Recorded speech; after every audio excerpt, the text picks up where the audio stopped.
This is going to be about philosophy and religion, because in actuality, philosophy is considered to be higher than religion by the contemplative elite, at least. That's the reversal with the masses, or like I said, with the mediocre, even. Religion is considered to be higher than philosophy. And I always talk about, I don't want to be too redundant, but how theologians, you can look at them as screenwriters. You can look at them as screenwriters. They're wise men, and they know how the human mind works. So they know we need images and colorful narratives to drive home, points and lessons, and even metaphysical understandings to drive them into our subconscious mind by way of emotive characters and these scenarios that we can relate to. This is supposed to impact us at a deep level. It's a reversal. It's tracing it back to a certain wisdom, like I said, that isn't imaginative, because that ends up deluding people. But it's used as a device by the ones who are benevolent.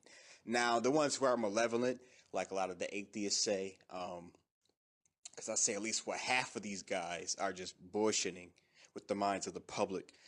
Every generation thinks that this is their time. This is it. Everything's, spoiling the rumors of war, catastrophe. The populations are basically confusion. It's like Lao Tzu said, when the country goes into chaos, patriotism arises. This is what we have now. So it's sort of a sign of, looming chaos, from the '08 debacle even. But this is just, of course, manipulation of the human animal by way of emotive and fantastical notions, which impress certain beliefs and just psychological perspectives, at least. So that's malevolent. But like I said, there's benevolent also. So, of course, these theologians are basing this information. This is like, there's a book called Stories, a screenwriting book. And basically you learn the templates of movies. The structure of a movie. It's just like engineering. So, you go in, you have to build the skeleton first. So, you don't just, when you're building, at least you don't start with the outer frame, the decorative outer frame. You have to get inside from the inside out. And so the bare structure of these theologies that turn into these mass religions is philosophy. Because I talked to a young lady, and I was breaking something down to her, basically just using a certain approach that wasn't, mythical. And but basically, she said to me, "Don't come at me with your philosophy," like, like almost like it's blasphemy. It's evil to be a philosopher. This is the mind control that religion has, and this is what I mentioned in the Illuminati video. It's evil. You can't think. You'll go to hell. You're defying, God fearing. This is the whole point. God fearing, basically, to sum that up. So, the inner structure, though, of these religions, which get, blown out of proportion, is philosophy. And in the West, since we have Judeo-Christian, and then you have the Islamic offshoot in the Middle East, the roots of those religions go back to Plato, Aristotle, and Plotinus. Actually, these are the Greek philosophers, and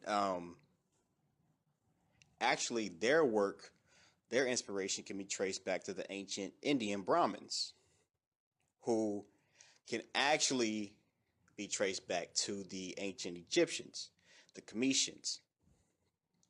Now, there could be a debate whether they coexisted or, some people debate which one pre-existed the other, but most people will probably say the Cometians. But then again, ancient India, which goes back to the Dravidians, the history is so long that you couldn't make a case that they could have very well coexisted. Nevertheless, they are considered to be two of the most wisest ancient civilizations, even though India is still around, this ancient India. So these philosophers in ancient India, or you can look at it as Kemet, where you had Hermes, which is probably older, which you can probably trace that back to.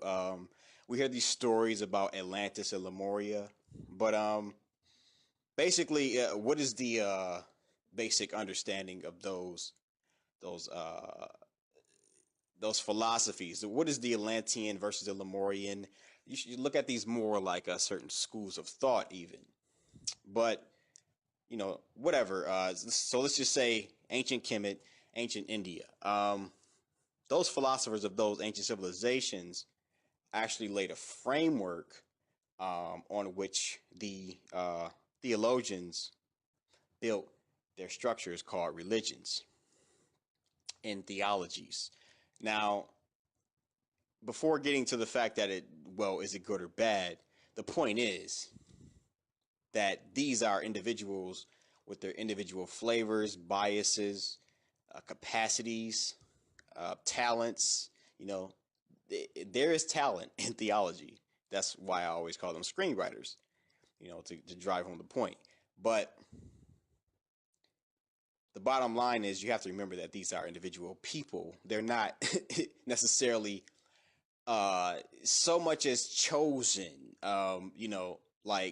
specially picked out of the billions to, see these things only for themselves, as if this power is not powerful enough to have every individual in every generation experience his presence without a doubt, so there will be no question and no infighting down here in the muck and mire and confusion.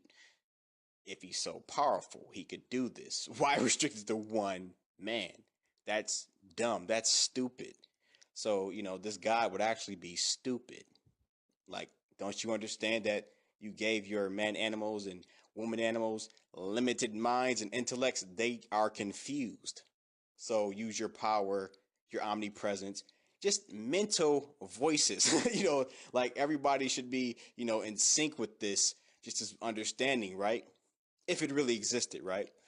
That should be powerful enough than just, somehow all this power was used on one man at one time who was chosen, and people really believe this shit. But what I'm saying is it's an individual thing, because an individual theologian, put his spin on something understood to be philosophy, which is deeper and more logical even than religion, which is again imaginative. So, again, fantastic notions. Um, they have to build those on top of philosophies. So again, Egypt, ancient India coexist. Just they have this similar understanding of being that see, they investigated being, or the sages, not everyone in ancient culture. It was still like, today. That's another thing. You can't think, come on, like it was really 50, even 50%. It really, just a few, just like now, who were literate, even if they didn't have so much of a written language.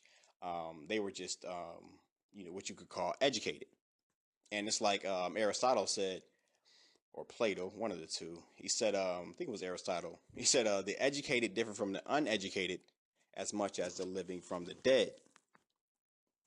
And see, again, that was Aristotle who said that. That was Plato who said that.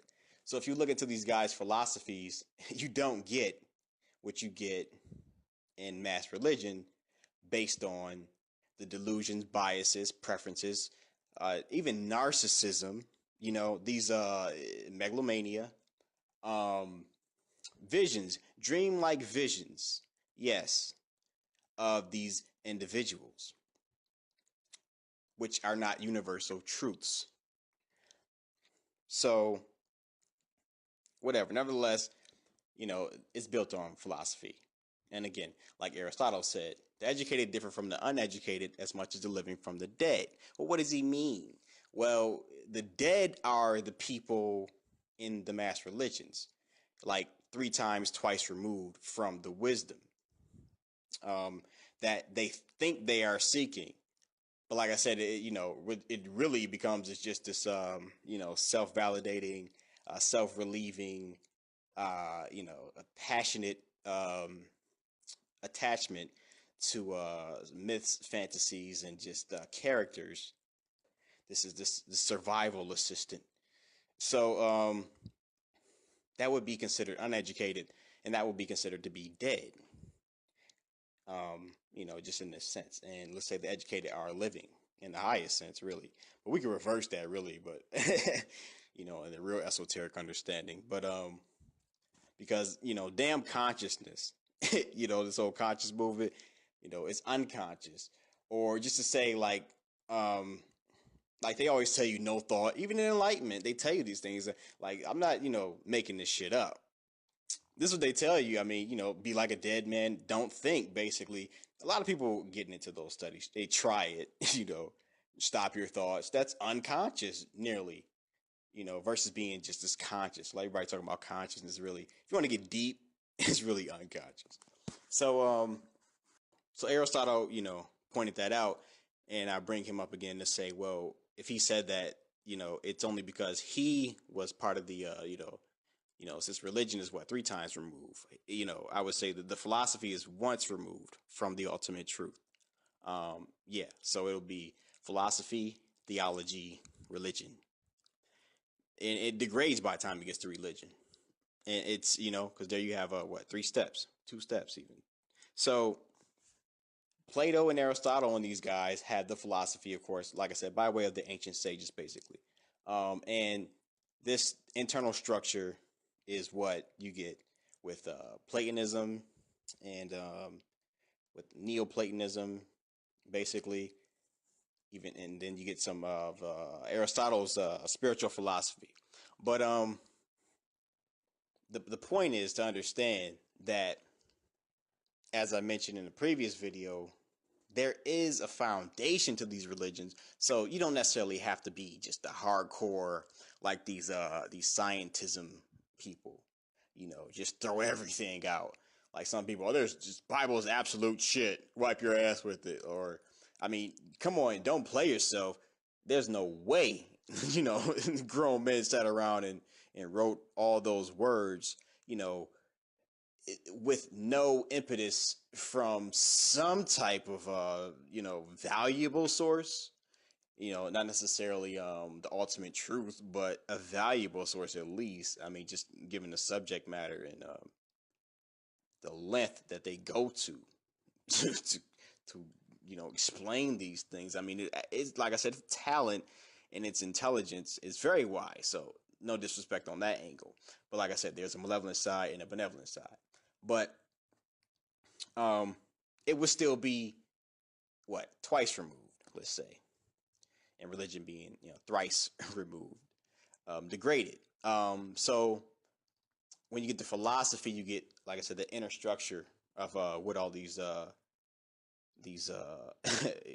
noun these mass brainwashing programming programs that everybody's or most of the world is under. I think Christianity has 2 billion. Actually, Buddhism has a lot of followers too, but of course it's no different from Christianity in most critical aspects, at least the public propagandized view of it. So, and Buddhism is not even based on Platonism, but it is based on this the philosophy of the ancient Indian sages, the some of the realism, some of the idealism, mostly idealism, but the realism also, the atomism is mixed in there. but it relates to Platonism too. When you make the anybody who really looks into this stuff can make the correlation, because all these philosophies basically started out as the investigation of being. That's what it's about. But like I said, you have because some guy mentioned Plato's cave, and I said, yeah, well, that's he said, yeah, I was going to ask you if you are familiar with that Plato's cave allegory, and I am. Then he thought, well, shit, you're right, it is fantasy. It's not reality. And I was like, well, yeah, I mean, it's a fantasy based on reality, but it's twice removed, let's say. It's not as bad as religion. The Plato's cave narrative is very wise. You know, it's a lot of esoteric occult people start getting to that level. Most people in the church, they have no clue of Plato's allegory. No, they haven't spent, let's say, at least 30 minutes of their life altogether, like most of us, thinking about it over the course of, maybe a couple of years, just on what it means. Like, oh, okay, I get it. This is really some type of, delusion, at least, before you can say illusion. Um, they don't understand that level. So, but it's based on reality in the sense of what's real to Plato and Platonism is the intellect.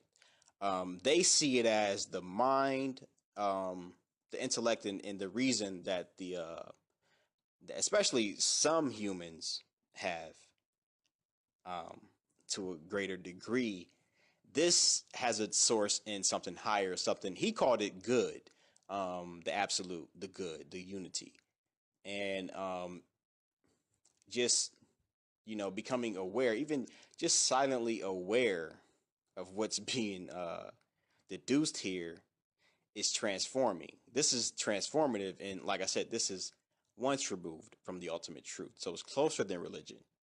So because this system that he transmitted through Greece, basically in ancient Greece, to the philosophers and thinkers, and even though they adopted and adapted nuances, subsequent thinkers, they're gonna put their own spin on it because it's individual. Plato, though, was more of a bare bones approach in a sense. And Neoplatonism comes along and it actually adds more flavor, more dynamism, and they start getting into other debates of good and evil. So, and there actually was an ancient Platonist who was of Gnosis, and by way of what I mean by Gnosis is, I would just say, knowledge of the truth of good and evil. You know, my shtick. you know, that understanding that this place is psychophysical hell / evil. At its core, there was an ancient Platonist also who was in that, had that point of view to express. So Platonism is deeper than Christianity. But of course, it's for more contemplative people. Um, this is the dilemma, because of course the mediocre and the masses can't get to that level of contemplation. Um, so you have to give them stories. So it's not like in of itself, for theologians to fabricate these stories. No, this is not bad at all.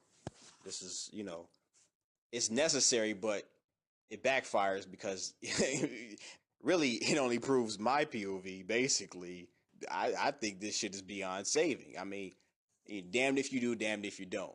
You confuse people even more with those stories. I mean, like I mentioned, come on, we don't have to go into all the just, if you don't want to talk about the bloodshed, you could just talk about the stupidity it causes and the stagnated thought. Simple thoughts just don't come with certain blockages like that. To even, these people, a lot of people would think probably law of attraction is evil, which, okay, only, well, like I said, if you want to understand that the whole, just the whole fucking existence basically is, what you consider, bad. Okay, well, in that case, I guess, but then again, since you live here and you people, like the Christians, they do embrace the world anyway. It was just so backwards. well, then you might as well get into law of attraction. Why would you say that's demonic if it's just, teaching you how to maneuver through this world, this blessed, blessed, blessed world? So, but, they won't because, they don't get to even that level. But the contemplatives, of course, like Plato, like I said, once removed, you'll get the deeper understanding of what they're simply trying to convey, basically. And like I said, Plato thought it was the good, the intellect, the reason. It's like Schopenhauer said, reason is the prophet, because that's really the prophet.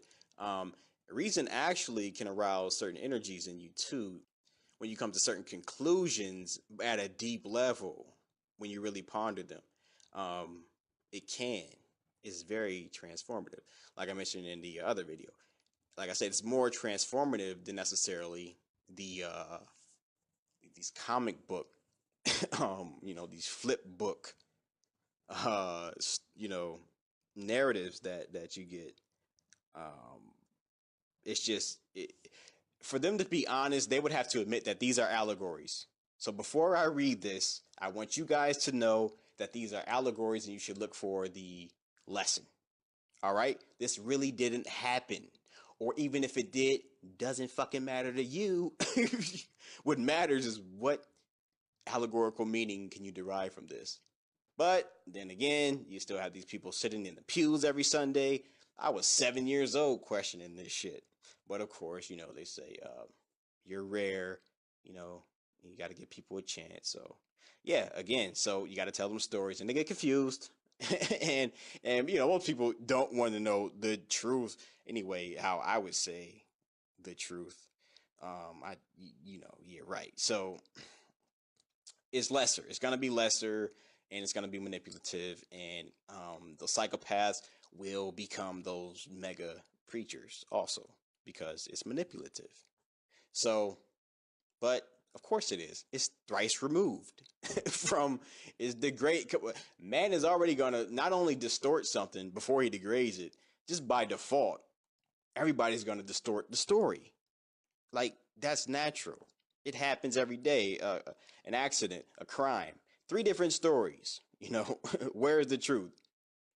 So yeah, mega churches are milking the public, and though in these charities, and yep, damn right, of course, they're thrice removed, and that's a dilemma. So you can't go to the philosophy. You can't do that with the masses. It's not happening.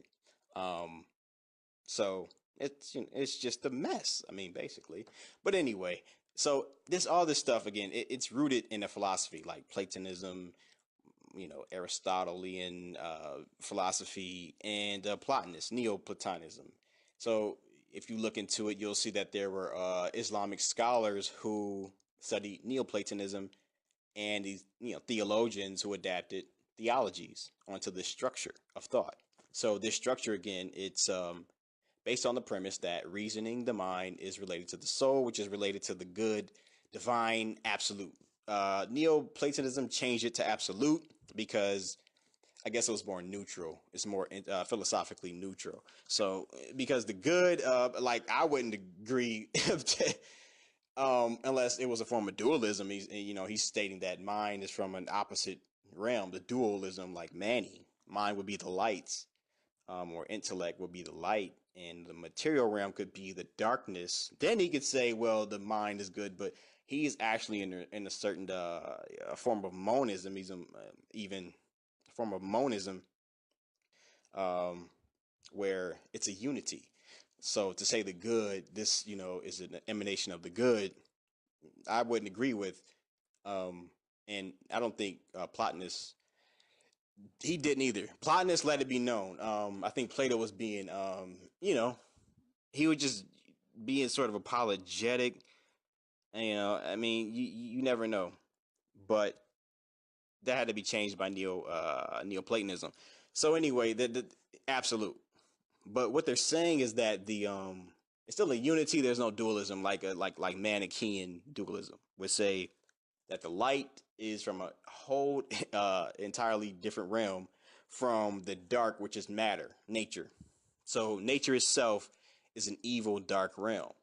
And like you know, I wouldn't say I proven, but I pretty much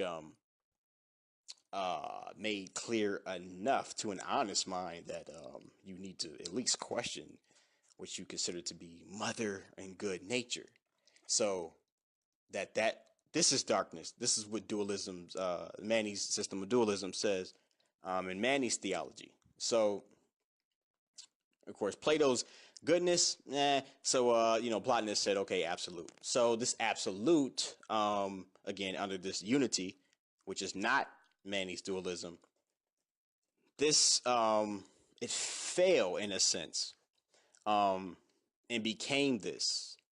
So the fall, the first stage of the fall was the ideas. So what the ideas represent would be every organism or organic or inorganic thing or being down here in this world represents an idea. And these ideas materialize, or they objectify themselves into a form. And this is what we see. All we see is form and matter. So it's sort of like the sediment descending from the absolute. So these are more so principles than characters, in a sense. This is something that you would contemplate, but it's in between the contemplation that you really start to see what they're saying, and that transforms.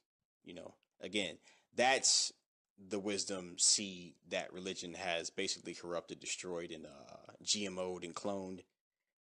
And Terminator seed, they turned that shit into a Terminator seed.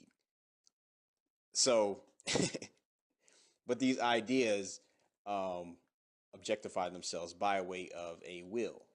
Now, and I would say this will is just like I said, bad, or it's cruel. I mean, this is a zoo, and zoos are not nice. I mean, come on, people.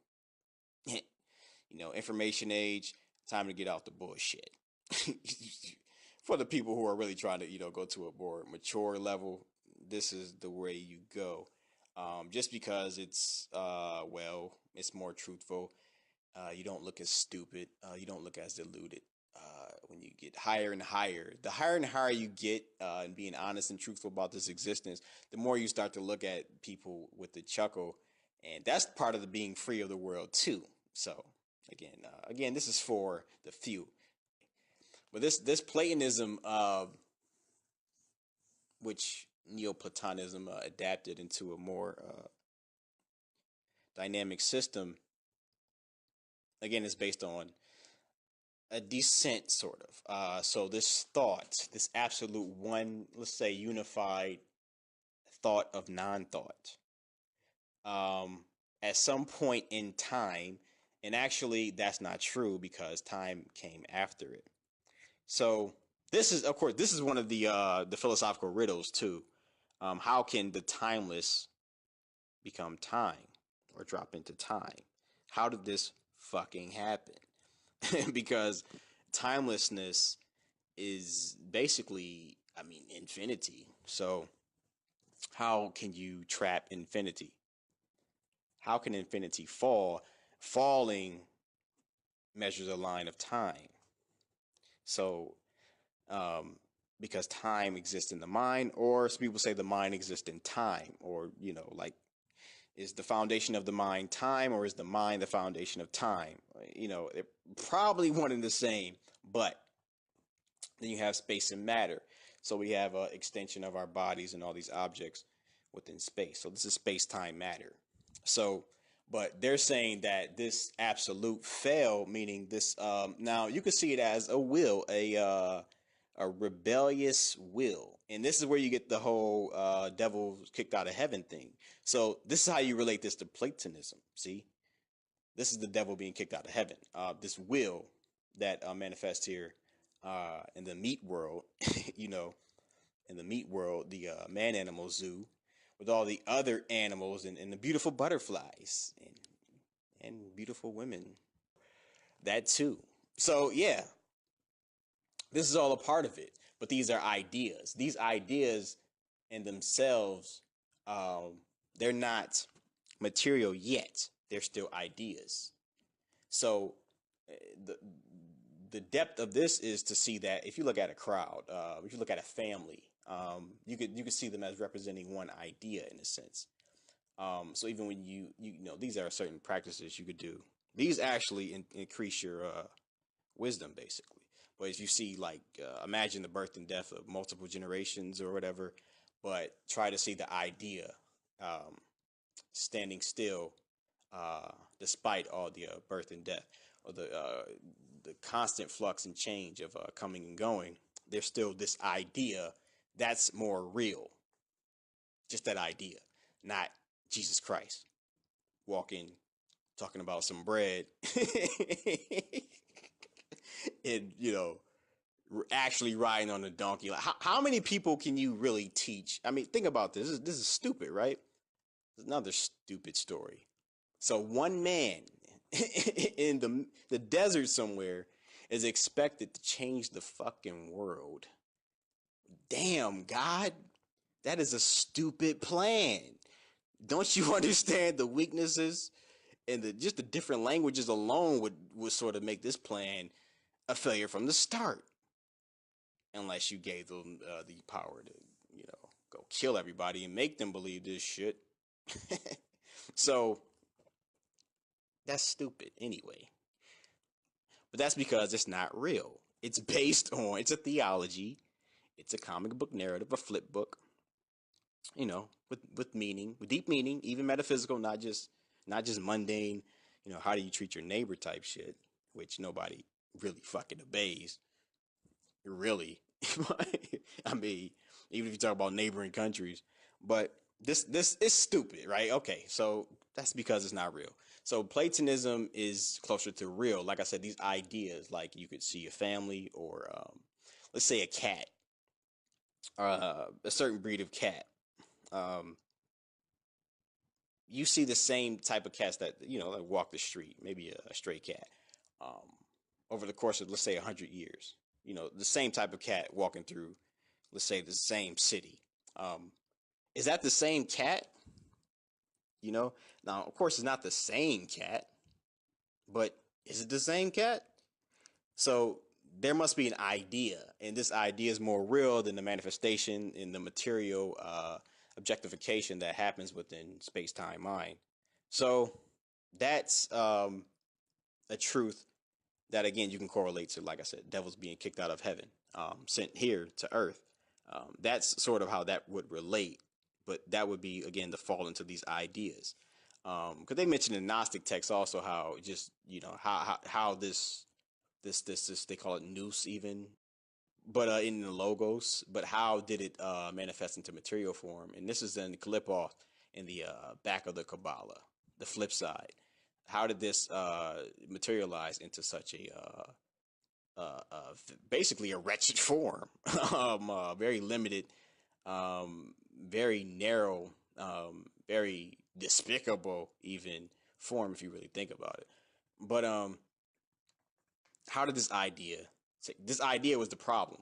So he talks about how, of course, then it objectifies, and this is the, you know, you can call it the birth of the world. I think Plato saw it as a cyclical process. Some of them seen it as a one-time thing. Some of them seen it as something that, like I talked about in one video, that there's even more of these worlds in this ocean. I still do think there are. I mean, I can't prove it. It's, you know, but to me, that's not a fantastical notion. I mean, I'm just saying maybe there's more than these. Now, okay, even in the globular, heliocentric, or acentric, super galactic cluster Big Bang model, let's just say that's real.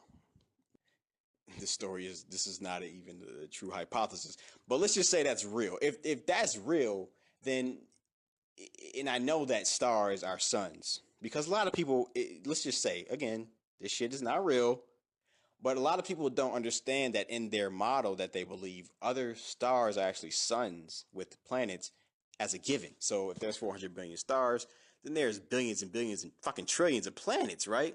So, but the average person doesn't even really understand that shit. But if they did, then they would have to know that aliens exist. So to even go around and ask, do you think aliens exist? That's a stupid ass question. Like, think about it. Do you think that there are life forms on one of these other trillions and trillions and trillions and trillions and trillions and trillions and trillions and trillions of worlds that are similar to ours around, that revolve around a star? Who would even ask the question? Why? That's a given. That's like living on the street full of, a fucking block with 100 houses with their lights on, i.e., a sun, and then thinking, you're in there, you got your lights on, other lights on, most of the houses, and you say, do you think that there are other people living in those houses? And you take a poll on this shit, and you get what? Who? Actually, it was high. I mean, now it was 75, but I think that's from movies and these sightings too, which could be interdimensionals. Um, um, you know, interdimensional, um, in the sense that the sun is interdimensional, because I think the sun is. Somebody said like it's a keyhole. So now, where are we going? Am I going beyond the bounds of philosophy? Possibly. Am I going beyond the bounds of reality with this? Not necessarily. I mean, of course, flat Earth is mystical. So the sun, in the firmament, moving. When I first saw the sun sort of move, when I saw the high altitude balloon, I saw the sun. I just could see how it could just move. That freaked me out. So, in a sense, the sun itself is some type of interdimensional, creator in a sense, and this is what they wanted us to do, which is to worship the sun, in a exaggerated sense, because I know I call myself sun kissed, and it's still the sun. It's still, but they wanted you to take it to, fucking heights of absurdity. Like, what the fuck?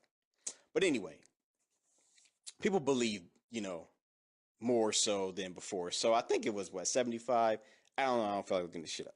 But it might have been 75% of people believe that there's a possibility of aliens.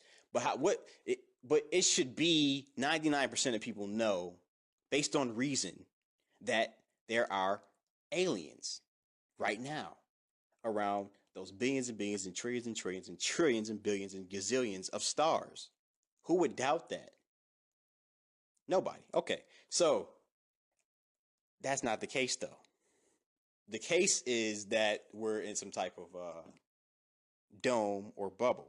You say, well, how the fuck do you know it's a bubble? I mean, I don't know it's a bubble. I do believe in the waters, and I do believe then we must be encapsulated. Now, so I believe in the primordial waters. So, because I know a lot of people necessarily don't. Some people saying infinite plane. I heard Dr. Phil Valentine, and some people hear flat Earth, and I noticed there's this crowd of people who they have to they still have to spin it to where it's not flat, but it is something mysteriously, strange about it. Like this one guy said, yeah, it's not a sphere, it's a square. Like, yeah, it's a square law. Square circle, it's a square. Like, really seriously pitching this shit. A fucking square? That's worse than the sphere. You're falling off the square too, buddy. Fuck that. I mean, you definitely can't fly on a square. I mean, a square, this shit, but it's like, it's something deep below all that that's making him say that, instead of just saying, well, could it be flat? Why can't it be flat? Again, because the ridicule factor. That's what they got us with, this ridicule shit. So, it just can't be flat. It has to be a square. And then I heard somebody else like, Dr. Phil. I think this was new. He said it. No, okay, yeah, we're on a plane. We're on an infinite plane. But he acted like we live on a plane, but we still live on a sphere, but we live on a plane. He wouldn't just come out and just say, okay, maybe this shit is perpetually leveled. So I just find this shit, very intriguing. The psychology on this flat Earth shit. So, and then I don't think a lot of people would be flat earthers if they weren't Christians either. So, That's what I'm noticing too. There's a lot of Christians. I wonder if the Bible and everything, but everything plays into this scenario anyway to make it work the way it works. So, but who knows? But yeah, so because some people seem like because it's really it's frustrating some of the attempts by some people to get it a little more higher and accepted, but it's slowly getting accepted. I do think it's seeping through. There's a lot of smart, serious guys, even in other countries, looking into the flat Earth. So Eric Dubé started some shit for real.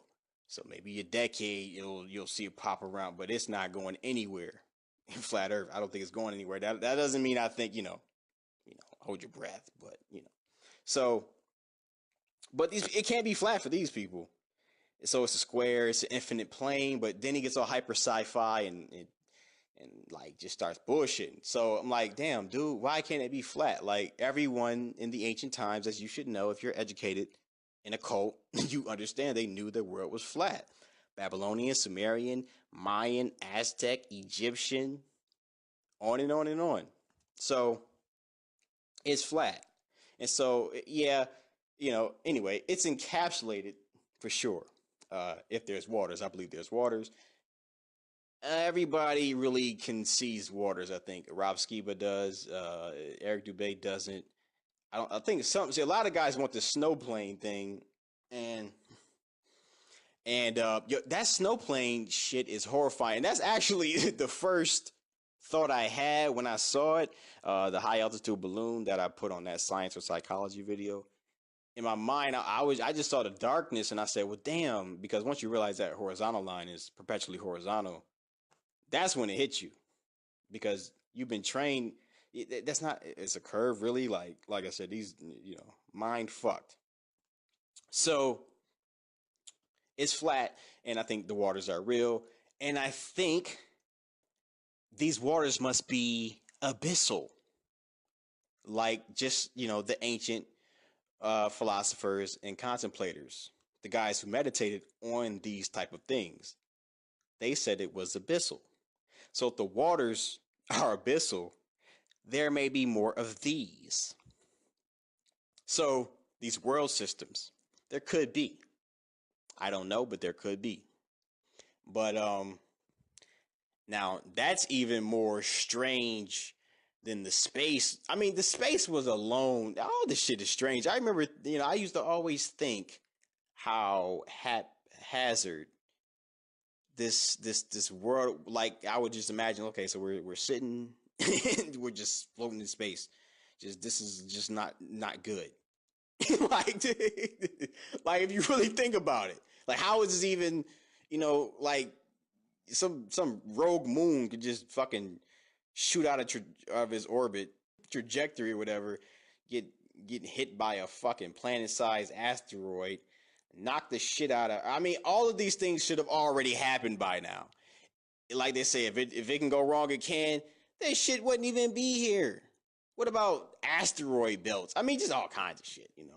It really shows you how this mind works, because that's some bullshit to accept. So I think it's abyssal, and I think there's other of these. Possibly there could be. If this is the only one, well then okay, well this good shit. That's good. Then so because there now, so the question is, will this just get destroyed? I think let's say this bubble blows itself up. This is quasi allegory here. How the world system starts. This bubble blows up, air pocket. You get the sun, the moon, and the stars in the firmament. You can look at the stars and the sun and the moon as beings, actually. That would do you some justice, and that's where you get into astrology. So there's reality in that. And you can also look at the stars as being psycho entities in a sense. Because like the Chinese said, the stars are our minds, and that's some deep shit. Astrology just says they influence our minds. So there's a difference in that approach, but they're both true. So those are beings in a sense. We can see those. They're there. Astrology is, if you get some real astrology, you can get a deeper understanding on the pattern of your life. Um, that's not spookism. That's science. So the sun and the moon are sort of beings, and this bubble implodes. Well, it doesn't implode, but it blows itself up from the inside. Let's just say, because actually, I don't know how this happened. I don't think anybody does. But I do believe in the waters and the encapsulation. So again, you could look at those as supernatural beings, in the firmament, if you want to look at it, because they're above nature, for sure, and they influence the natural beings down here. And they can actually be read like a clock. So the intelligence is there. So this is where you get into Platonism, and you see these the logos, the nous. These come down, you know, at the primary level. They're ideas. So there has to be a world idea, or you could look at it as a collection of ideas that make up a world. So the idea of a sun, the idea of a sun being, the idea of a moon being, the idea of a star being. So what are these? Now the Gnostics would call these archons. So these would be your beings. And this is Gnostic astrology. They talk about that, where the wandering stars are the planets. This is from Hermes also. So you get the alchemy. You see all those some of those drawings, those real those hermetic alchemical looking drawings. People know what I'm saying. But yeah, this is what all this is based on too. So Platonism, because like I mentioned Hermes with Egypt, because Thoth. This is the foundation of what theologians turn into the garbage of religion or religiosity, or what religiosity, or what what it makes out of theology. So, but this is these ideas, these beings, and then you have the creatures. Then you have humans. You have animals. You have flowers. So you have the flora and the fauna. You have inorganic life. You have water, rocks, of course, and mud, soil, lava, which is heat, fire.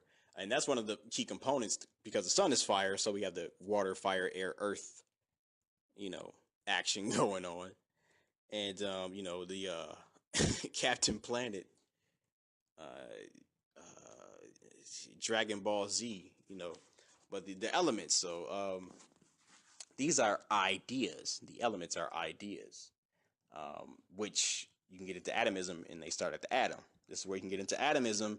The ideas objectify themselves by way of the atoms. So the atoms have already this knowing of the idea that it will manifest, but the idea has to be constructed from the inside out. And basically, what this comes down to is, well, how is a human constructed? When you get into sperm and egg, you get into the atoms of the sperm and the egg. For people who believe in atoms, there's a debate if atoms are even real. If this could be a lie, just like the whole galaxy, solar system thing, because the atomism was never really proven, supposedly, until the early 1900s or the late 1800s. So there was a debate still. Wow, these atoms even real? A lot of philosophers would say, well, they haven't proven these fucking atoms. Like, what the fuck are they talking about, these little atoms? So people would say it was just holism. So there's not really atoms. Like, it's a whole idea that manifests itself. It doesn't do it from this atomic boom, boom, boom level, like boom, like a Legos or something. A fucking So it is actually a holistic system. There are no atoms, but that debate still reigns on as far as if you don't believe in atoms. Now, I believe in atoms. I think they've demonstrated the chemical manipulation at a very deep level that, I mean, for lack of a better term, must be atomic with the chemistry. So I believe in atoms. So given the fact that, well, okay, if they confirm atoms, that means atomism was true. And like I said, if you get the fusion of, sperm and egg, because how to make this real is to think about your own being. The atoms had to compound. And where the hell did these atoms come from? They must have came from out of space and time and matter. Because how can a sperm and egg grow into what you feel and, inhabit, or what you are right now? I'll say what you are right now. this mind body creature. So um, that's the philosophy on it. That's up for your contemplation of. But like I said, I think the atoms are real, and of course, I think they form out of out of space and time. This again would be from the absolute. So these ideas formed by way of atomic force. So this atomic force, when you get into idealism, is driven by a will. Um, and of course, so when you have the creation of the child, you do have there is a will there actually in the organic um, formation of even a baby. The will that develops that, you can call it the will of nature, um, but that's vague because or you could just go to the will of human, or go deeper than just say nature, but or just the will of that individual as part of a collection of ideas. But again, this is the idea with the atomic theory and the Platonism. This still connects to Platonism because this idea has to form into a human. Why didn't it not form into a chicken? Because there had to be a certain idea within the principle, within the essence of the mother and the father. The idea actually pre-exists in the mother and the father, actually. So, and again, this idea that wills itself into the meat world, like I said, is considered mostly evil. So, and really, no, 99% bad, really, or just um, not good. So this idea and these other ideas, like when you have grass and certain type of trees, these ideas form into being, and this happens on this flat Earth. So again, there could be more of these, but even if that's not the case, this is the only one.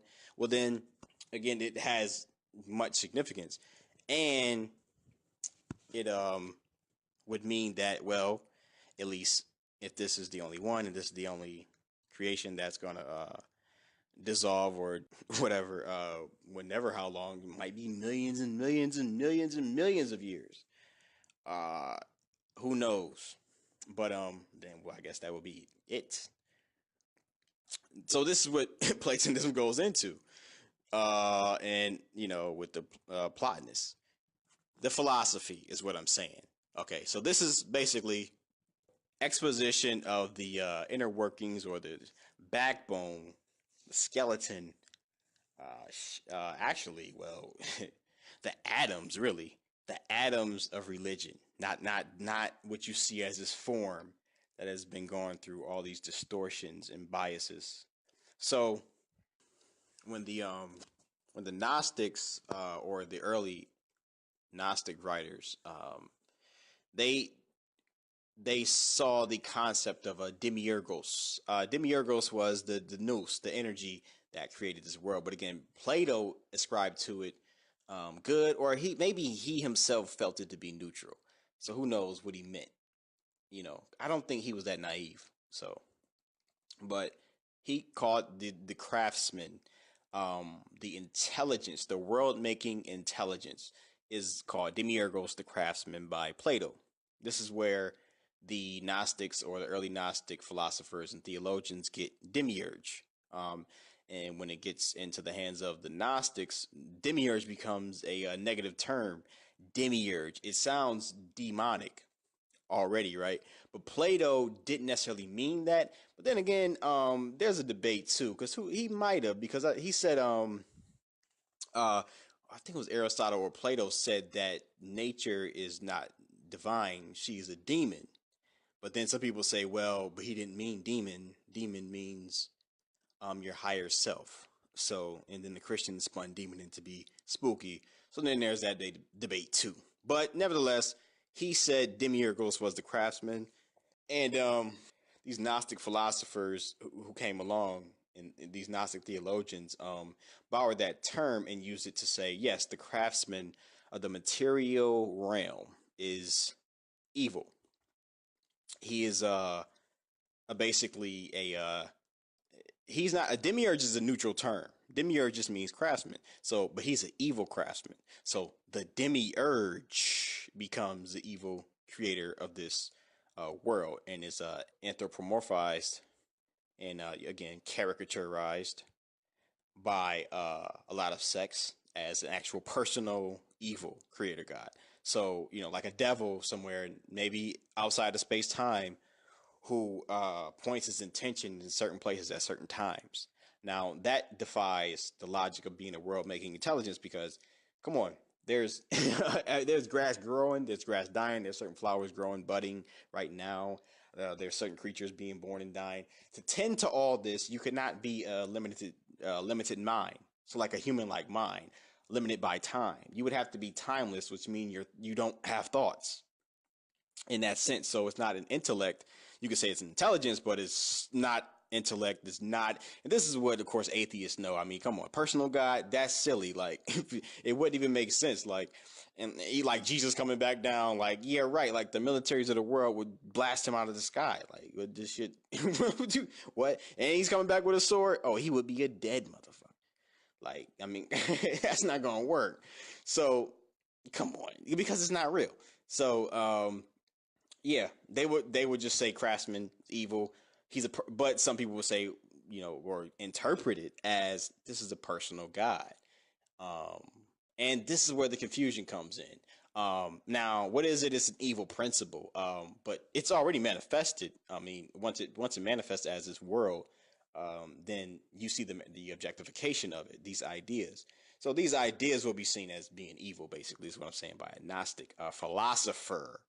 Now, again, like I said, Gnostic theologian or a Gnostic religious leader, by the time it gets there, it becomes just bullshit, because like Flatwater hit me, say, oh, they're distorted, the white brotherhood. I'm like, I don't really give a shit about any of that. Like, because he's, a lot of these guys are Christians, whatever. But, I don't give a damn about that. I'm not looking at that. I'm just understanding the premise, the understanding, which I can verify for myself. I'm not in any sect of anything, really. So but I would just say in the light of Platonism, then this would be where the ideas would be considered not good in the terms of just some type of ethics or morality, if you want to, because religion is supposedly part of ethics and morality, but they they overlook this whole entire zoo of nature and its ways, and just they try to put all the weight on man's psychology alone, which is just whatever. But that's Platonism in the light of some Gnosis. When you look at it that way, you can see how, okay, so this is where that stream of thinking comes from. When you say, okay, these ideas are fucked up, or or let's just say nature is a indifferent zoo, like Lao Tzu said, nature is indifferent. She treats all the creatures like straw dogs or sacrificial dogs, basically. Diseases, hurricanes, storms. Wars, yeah, other humans. You walk into the wrong jungle, you're gonna get fucked up. So, and there's nothing, there's no hand from the sky is gonna, make sure he is safe. He has worshipped me. It's not fucking happening. So, these principles are already objectified. This is the understanding that religion and theology degrades, but that's Platonism in light of that Gnostic premise. So this is the starting point, because it's based on, again, a reasoning. This reasoning actually transforms your intuition at a deep level. This is why Plato noted that things like screenwriting, comic books, like people get into and get all passionate and bewildered about, is imaginative and it's deluding. What's higher than that is to just use simple deduction. So to deduce that, this must be an idea before it is formed. So I must be an idea. Keep it that sober and simple, and you'll transform the way you understand the world. Not one day the Christ will return with the blood of the sword. Like what? What? Like, that's fantastical notion. See, so if you want to be able to start, telling the difference between fantasy and reality, because there are, depths to this reality, but again, this is philosophy. So philosophy is higher than religion. It is the inner workings of religion. Like I said, wherever you go, even the East with Buddhism, like I said, based on those earlier philosophies. So in Hinduism, all of it. So because it's not just the Vedas, like people would try to put forth, and it's not just the Bible, like people would try to put forth over here, or the Quran, or the Torah, or what are those based on? Like I said, you trace it up to the Kalipov. Well, then now you're getting into not religion, but you're getting into esoteric theology, which is higher than the religion. But if you trace the Kalipov back, in the Kabbalah and Judaism, you're getting into Neoplatonism and Platonism, which is philosophy, which is for the educated. And this is the real education. And the educated differ as much from the uneducated as much as the living from the dead. And even Seneca mentioned how religion is for the masses. Wise know it's a lie. The king thinks it's useful. So that's what I went into with the other video too, on Illuminati. So yeah, philosophy is higher than religion. This is where all these confusing systems come from, and they're not as fantastic as you first would like to think, or at least their origin has nothing to do with their mask that gets shown to the profane public. Peace. Actually, it was high. I mean, now it was what, 75, but I think that's from movies and these sightings too, which could be interdimensionals.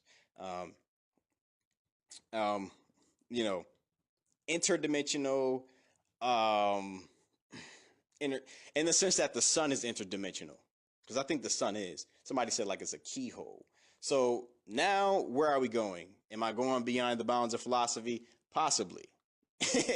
Am I going beyond the bounds of reality with this? Not necessarily. I mean, of course, flat Earth is mystical. So the sun, in the firmament, moving. When I first saw the sun sort of move, when I saw the high altitude balloon, I saw the sun.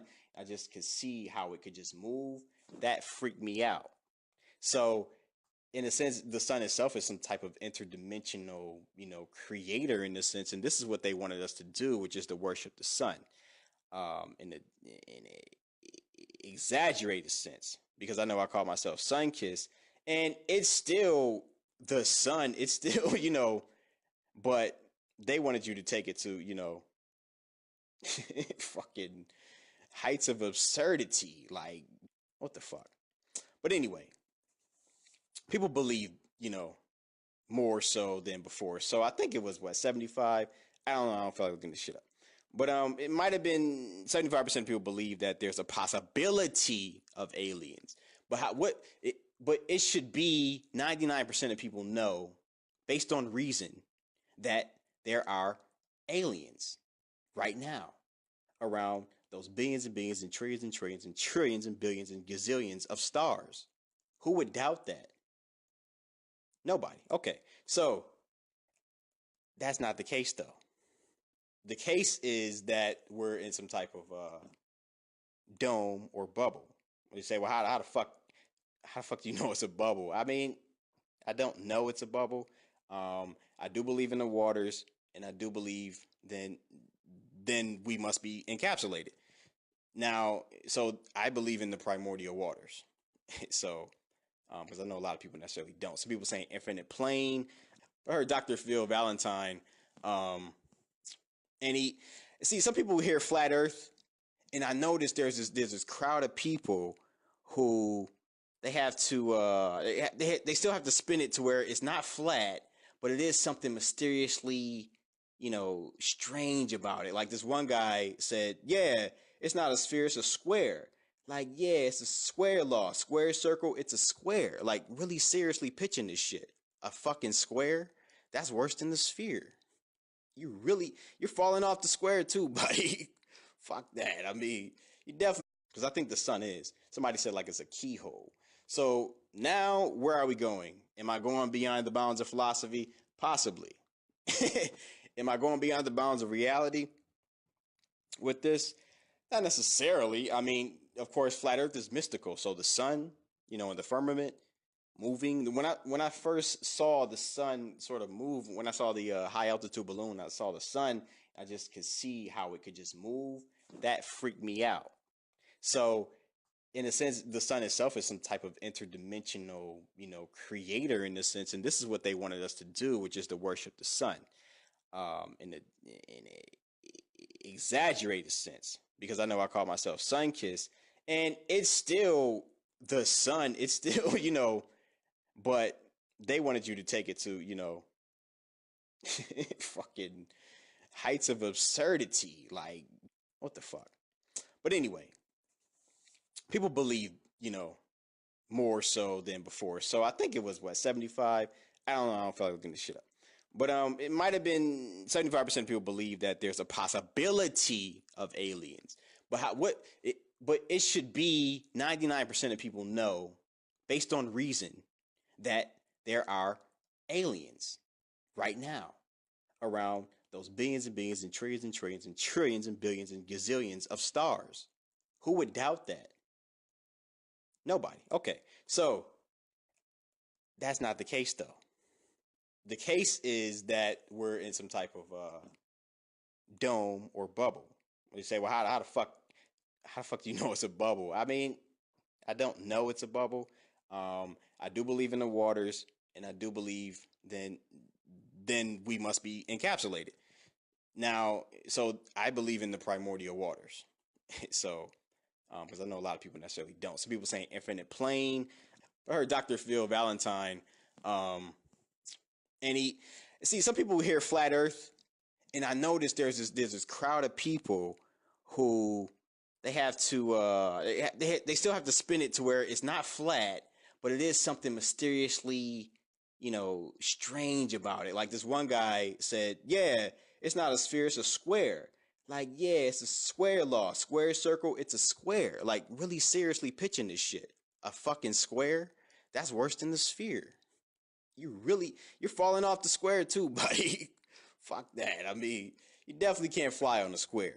I mean, a square, this shit, but it's like it's something deep below all that that's making him say that instead of just saying, well, could it be flat?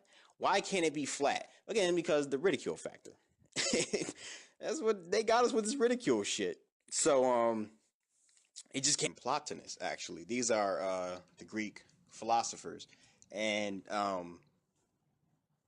actually, their inspiration can be traced back to the ancient Indian Brahmins, who can actually be traced back to the ancient Egyptians, the Cometians. Now, there could be a debate whether they coexisted or, some people debate which one preexisted the other, but most people will probably say the Cometians. But then again, ancient India, which goes back to the Dravidians, the history is so long that you can make a case that they could have very well coexisted. Nevertheless, they are considered to be two of the most wisest ancient civilizations, even though India is still around, this ancient India. So these philosophers in ancient India, or you can look at it as Kemet, where you had Hermes, which is probably older, which you can probably trace that back to. We hear these stories about Atlantis and Lemuria, but basically, what is the basic understanding of those uh, those philosophies? What is the Atlantean versus the Lemurian? You should look at these more like certain schools of thought, even. But whatever. So let's just say ancient Kemet, ancient India. Those philosophers of those ancient civilizations actually laid a framework on which the theologians built their structures called religions and theologies.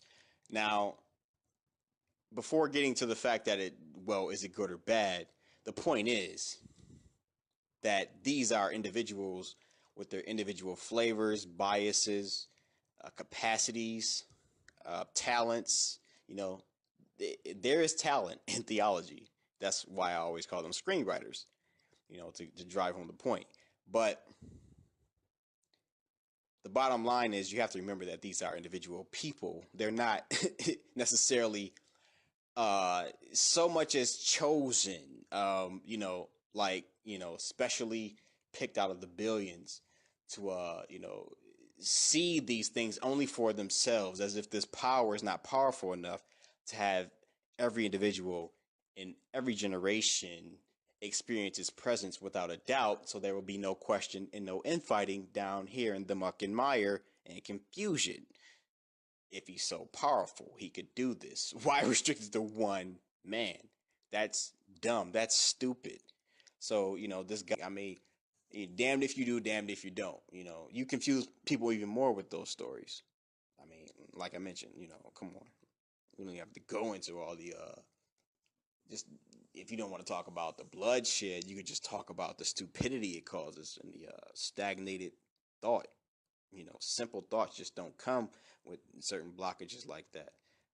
To even, these people, a lot of people would think probably law of attraction is evil, which, okay, only, well, like I said, if you want to understand that the whole, just the whole fucking existence basically is, what you consider, bad.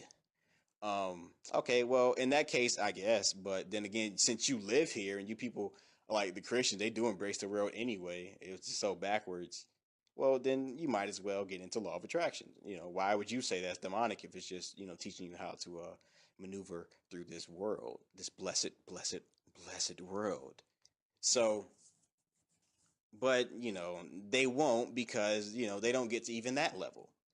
But the contemplatives, of course, like Plato, like I said, once removed, you'll get the deeper understanding of what they're simply trying to convey, basically. And like I said, Plato thought it was the good, the intellect, the reason. It's like Schopenhauer said, reason is the prophet, because that's really the prophet. Reason actually can arouse certain energies in you too, when you come to certain conclusions at a deep level, when you really ponder them. It can. It's very transformative. Like I mentioned in the other video. Like I said, it's more transformative than necessarily the these comic book, these flip book, uh, narratives that you get. Um, it's just for them to be honest, they would have to admit that these are allegories. So before I read this, I want you guys to know that these are allegories and you should look for the lesson. All right? This really didn't happen. Or even if it did, doesn't fucking matter to you. What matters is what allegorical meaning can you derive from this. But then again, you still have these people sitting in the pews every Sunday. I was 7 years old questioning this shit.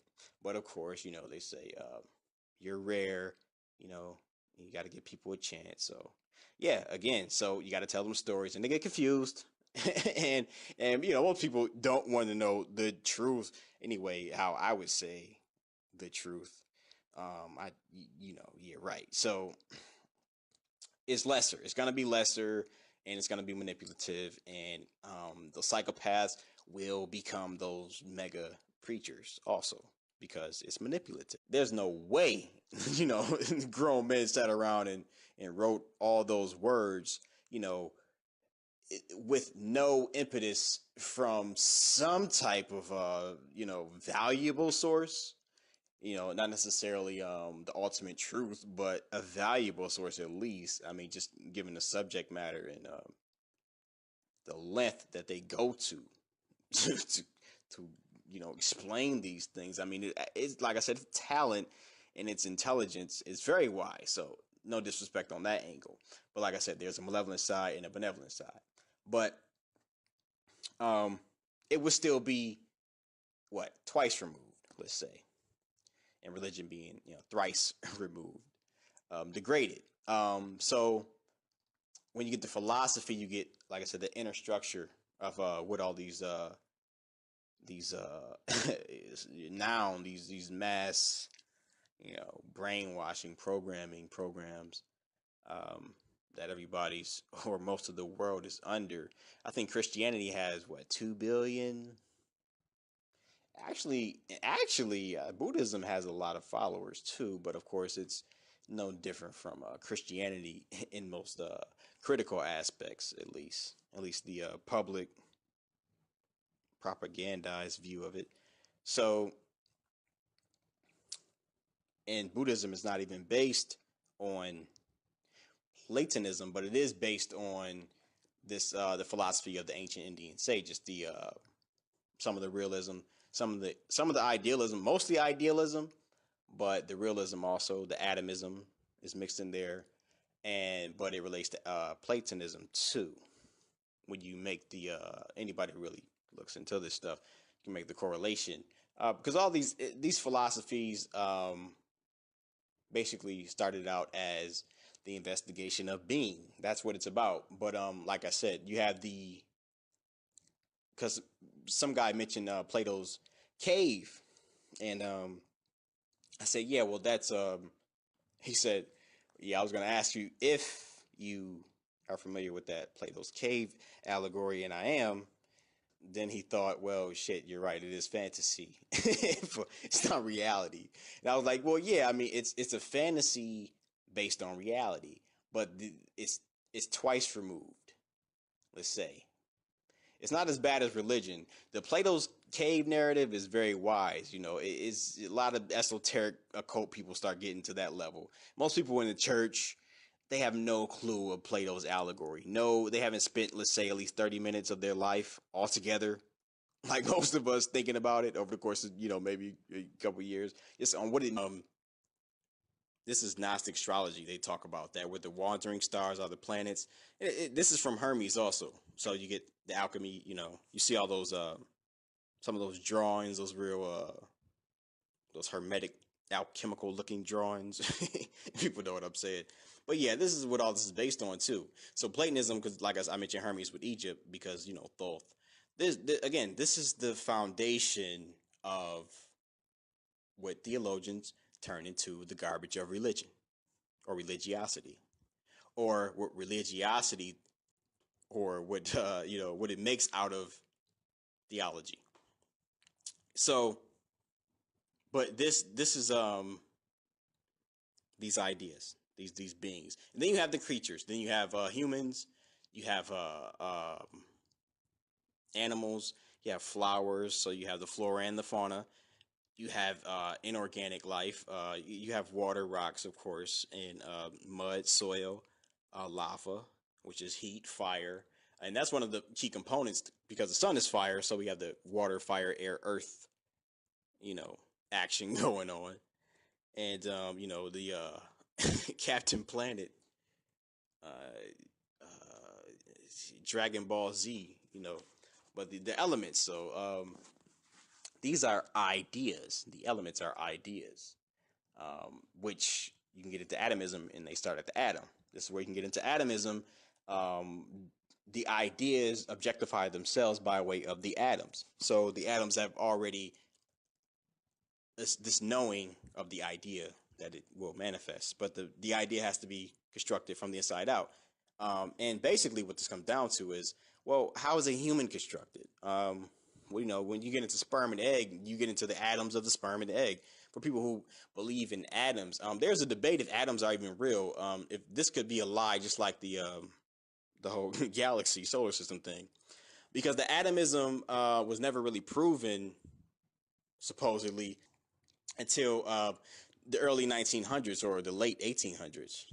So there was a debate still. Where are these atoms even real? A lot of philosophers would say, well, they haven't proven these fucking atoms. Like, what the fuck are they talking about, these little atoms? So people would say it was just holism. So there's not really atoms. Like, it's a whole idea that manifests itself. It doesn't do it from this atomic boom, boom, boom level, like boom, like Legos or something. The fucking So it is actually a holistic system. There are no atoms, but that debate still reigns on as far as if you don't believe in atoms. Now, I believe in atoms. I think they've demonstrated the chemical manipulation at a very deep level. But that's vague because, or you could just go to the will of human, or, go deeper than just say nature, or just the will of that individual as part of a collection of ideas. But again, this is the idea with the atomic theory and the Platonism. This still connects to Platonism because this idea has to form into a human. Why didn't it not form into a chicken? Because there had to be a certain idea within the principle, within the essence of the mother and the father. the idea actually pre-exists in the mother and the father, actually. So, and again, this idea that wills itself into the meat world, like I said, is considered mostly evil. So, and really, no, 99% bad, really, or just um, not good. So, this idea and these other ideas, like when you have grass and certain type of trees, these ideas form into being, and this happens on this flat Earth.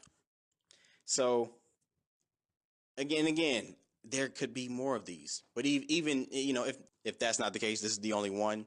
Well, then again, it has much significance, and it would mean that, well, at least if this is the only one and this is the only creation that's gonna dissolve or whatever, whenever, how long, it might be millions and millions and millions and millions of years. Uh, who knows? But then, well, I guess that would be it. So this is what Platonism goes into, and with the Plotinus, the philosophy is what I'm saying. Okay, so this is basically exposition of the inner workings or the backbone, the skeleton. Actually, well, the atoms, really, the atoms of religion, not what you see as this form that has been going through all these distortions and biases. So when the Gnostics, or the early Gnostic writers, they they saw the concept of a demiurgos. Demiurgos was the nous, the energy that created this world. But again, Plato ascribed to it good, or he himself felt it to be neutral. So who knows what he meant? I don't think he was that naive. So, but he called the craftsman, the intelligence, the world making intelligence, is called demiurgos, the craftsman, by Plato. This is where the Gnostics or the early Gnostic philosophers and theologians get demiurgos. So, um, that's the philosophy on it. That's up for your contemplation of. But like I said, I think the atoms are real, and of course, I think they form out of out of space and time. This again would be from the absolute. So these ideas form by way of atomic force. So this atomic force, when you get into idealism, is driven by a will. Um, and of course, so when you have the creation of the child, you do have there is a will there, actually, in the organic um, formation of even a baby. The will that develops that, you can call it the will of nature, but that's vague because or you could just go to the will of human, or go deeper than just say nature, but or just the will of that individual as part of a collection of ideas. But again, this is the idea with the atomic theory and the Platonism. This still connects to Platonism because this idea has to form into a human. Why didn't it not form into a chicken? Because there had to be a certain idea within the principle, within the essence of the mother and the father. The idea actually pre-exists in the mother and the father, actually. So, and again, this idea that wills itself into the meat world, like I said, is considered mostly evil. So, and really, no, 99% bad, really, or just um, not good. So this idea and these other ideas, like when you have grass and certain type of trees, these ideas form into being, and this happens on this flat Earth. So again, there could be more of these, but even if that's not the case, this is the only one. Well, then again, it has much significance, and it would mean that, well, at least if this is the only one and this is the only creation that's gonna dissolve or whatever, whenever, how long, it might be millions and millions and millions and millions of years. Uh, who knows? But then, well, I guess that would be it. So this is what Platonism goes into, and with the Plotinus, the philosophy is what I'm saying. Okay, so this is basically exposition of the inner workings or the backbone, the skeleton. Actually, well, the atoms, really, the atoms of religion, not what you see as this form that has been going through all these distortions and bias. Ancient civilizations actually laid a framework on which the theologians built their structures called religions and theologies. Now, before getting to the fact that is it good or bad, the point is that these are individuals with their individual flavors, biases, capacities, talents. There is talent in theology. That's why I always call them screenwriters, to drive home the point. But the bottom line is you have to remember that these are individual people. They're not necessarily so much as chosen, specially picked out of the billions to, see these things only for themselves, as if this power is not powerful enough to have every individual in every generation experience its presence without a doubt. So there will be no question and no infighting down here in the muck and mire and confusion. If he's so powerful, he could do this. Why restrict it to one man? That's dumb. That's stupid. So, this God would actually be stupid. Like, don't you understand that you gave your man animals and woman animals limited minds and intellects? They are confused. So use your power, your omnipresence, just mental voices. Like everybody should be, in sync with this, just as understanding, right? If it really existed, right? That should be powerful enough than just, somehow all this power was used on one man at one time who was chosen, and people really believe this shit. But what I'm saying is it's an individual thing because an individual theologian, put his spin on something understood to be philosophy, which is deeper and more logical even than religion, which is again imaginative. So, again, fantastic notions. Um, they have to build those on top of philosophies. So again, Egypt, ancient India coexist. Just they have this similar understanding of being that see, they investigated being, or the sages, not everyone in ancient culture. It was still like, today. Yeah, that's another thing. You can't think, come on, like it was really 50, even 50%. It really, just a few, just like now, who were people sitting in the pews every Sunday. I was 7 years old questioning this shit. But of course, they say you're rare, you got to give people a chance. So yeah, again, so you got to tell them stories, and they get confused. and most people don't want to know the truth anyway. How I would say the truth. Yeah, right. So it's lesser. It's gonna be lesser, and it's gonna be manipulative, and the psychopaths will become those mega preachers also because it's manipulative. So, but of course it is. It's thrice removed from is the great man is already gonna not only distort something before he degrades it, just by default, everybody's gonna distort the story. Like that's natural. It happens every day. An accident, a crime, three different stories. Where is the truth? So yeah, mega churches are milking the public. And though in these charities, and yep, damn right, of course, they're thrice removed, and that's a dilemma. So you can't go to the philosophy. You can't do that with the masses. It's not happening. So it's it's just a mess. I mean, basically.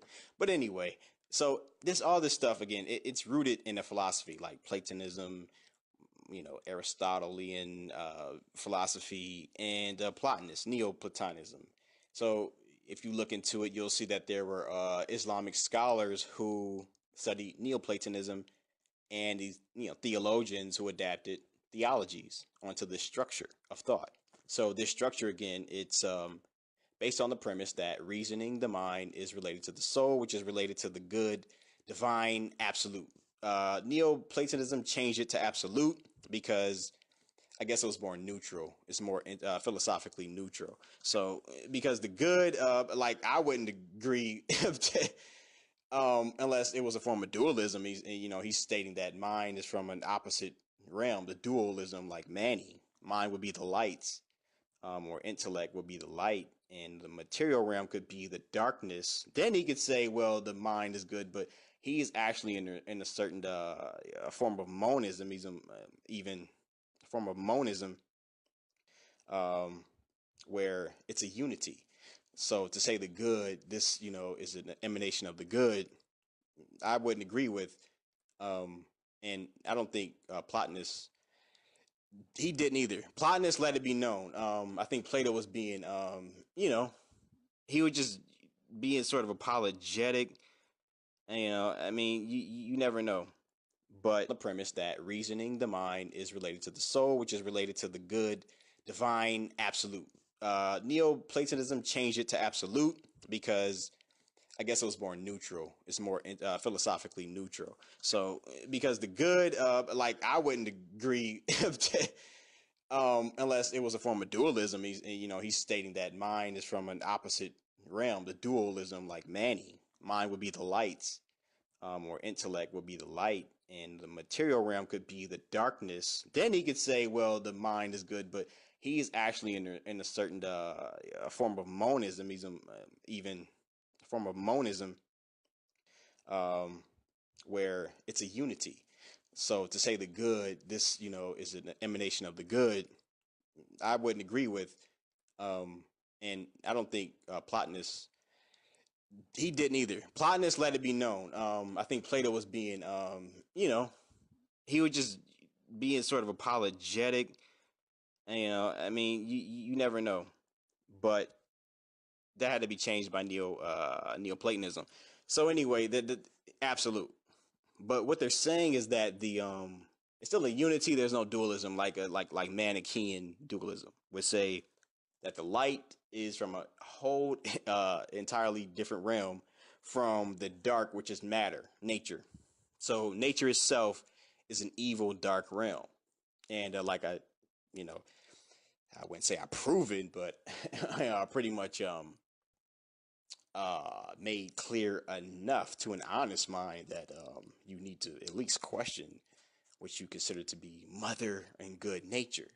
So that this is darkness. This is what dualism's Manny's system of dualism says, in Manny's theology. So of course Plato's goodness, so Plotinus said, okay, absolute. So this absolute, again under this unity, which is not Manny's dualism, this it failed in a sense, um, and became this. So the first stage of the fall was the ideas. So what the ideas represent would be every organism or organic or inorganic thing or being down here in this world represents an idea. And these ideas materialize or they objectify themselves into a form. And this is what we see. All we see is form and matter. So it's sort of like the sediment descending from the absolute. So these are individuals with their individual flavors, biases, capacities, talents. You know, there is talent in theology. That's why I always call them screenwriters, to drive home the point. But the bottom line is you have to remember that these are individual people. They're not necessarily so much as chosen, especially picked out of the billions to see these things only for themselves, as if this power is not powerful enough to have every individual in every generation experience its presence without a doubt, so there will be no question and no infighting down here in the muck and mire and confusion. If he's so powerful, he could do this. Why restrict it to one man? That's dumb. That's stupid. So, this God would actually be stupid. Like, don't you understand that you gave your man animals and woman animals limited minds and intellects? They are confused. So use your power, your omnipresence, just mental voices. Like everybody should be, in sync with this, just as understanding, right? If it really existed, right? That should be powerful enough than just, somehow all this power was used on one man at one time who was chosen, like, and people really believe this shit. But what I'm saying is it's an individual thing, because an individual theologian, you know, put his spin on something understood to be philosophy, which is deeper and more logical even than religion, which is again imaginative. So, again, fantastic notions. Um, they have to build those on top of philosophies. So again, Egypt, ancient India coexist. Just they have this similar understanding of being that see, they investigated being, or the sages, not everyone in ancient culture. It was still like, today. Yeah, that's another thing. You can't think. Come on, like it was really 50, even 50%. It really, just a few, just like now, who were literate, even if they didn't have so much of a written language. They were just, what you could call educated. And it's like Aristotle said, or Plato, one of the two. He said, I think it was Aristotle. He said, the educated differ from the uneducated as much as the living from the dead. And it's lesser. It's going to be lesser, and it's going to be manipulative. And the psychopaths will become those mega preachers also, because it's manipulative. So, but of course it is. It's thrice removed from is the great man is already gonna not only distort something before he degrades it, just by default, everybody's gonna distort the story. Like that's natural. It happens every day. An accident, a crime, three different stories. Where is the truth? So yeah, mega churches are milking the public. And though in these charities, and yep, damn right, of course, they're thrice removed, and that's a dilemma. So you can't go to the philosophy. You can't do that with the masses. It's not happening. Um, so it's just a mess. I mean, basically. But anyway, so this all this stuff again, it's rooted in a philosophy like Platonism, Aristotelian philosophy, and Plotinus, Neoplatonism. So if you look into it, you'll see that there were Islamic scholars who studied Neoplatonism, and these theologians who adapted theologies onto this structure of thought. So this structure again, it's based on the premise that reasoning the mind is related to the soul, which is related to the good, divine, absolute. Neoplatonism changed it to absolute because I guess it was more neutral. It's more philosophically neutral. So because the good, like I wouldn't agree, unless it was a form of dualism. He's stating that mind is from an opposite realm, the dualism, like Manny. Mind would be the lights, or intellect would be the light, and the material realm could be the darkness. Then he could say, well, the mind is good, but he's actually in a certain a form of monism. He's even a form of monism, um, where it's a unity. So to say the good, this is an emanation of the good, I wouldn't agree with. And I don't think Plotinus He didn't either. Plotinus let it be known. I think Plato was being, he was just being sort of apologetic. I mean, you never know, but that had to be changed by Neoplatonism. So anyway, the absolute. But what they're saying is that it's still a unity. There's no dualism like Manichaean dualism would say that the light is from a whole entirely different realm from the dark, which is matter, nature. So nature itself is an evil, dark realm of sperm and egg. Because how to make this real is to think about your own being. The atoms had to compound. And where the hell did these atoms come from? They must have came from out of space and time and matter. Because how can a sperm and egg grow into what you feel and inhabit, or what you are right now? I'll say what you are right now. This mind body creature. So um, that's the philosophy on it. That's up for your contemplation of.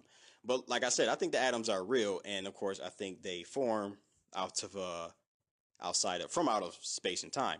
This again would be from the absolute. So these ideas form by way of atomic force. So this atomic force, when you get into idealism, is driven by a will.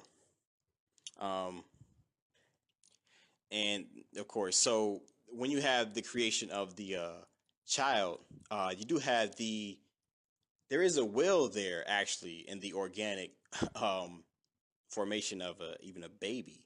The will that develops that, you can call it the will of nature, but that's vague because or you could just go to the will of human, or go deeper than just say nature, but or just the will of that individual as part of a collection of ideas. But again, this is the idea with the atomic theory and the Platonism. This still connects to Platonism because this idea has to form into a human. Why didn't it not form into a chicken? Because there had to be a certain idea within the principle, within the essence of the mother and the father. The idea actually pre-exists in the mother and the father, actually. So, and again, this idea that wills itself into the meat world, like I said, is considered mostly evil. So, and really, no, 99% bad, really, or just um, not good. So this idea and these other ideas, like when you have grass and certain type of trees, these ideas form into being, and this happens on this flat Earth. So again, there could be more of these, but even if that's not the case, this is the only one. Well, then again, it has much significance, and it would mean that, well, at least if this is the only one and this is the only creation that's gonna dissolve or whatever, whenever, how long, it might be millions and millions and millions and millions of years. Uh, who knows? But then, well, I guess that would be it. So this is what Platonism goes into.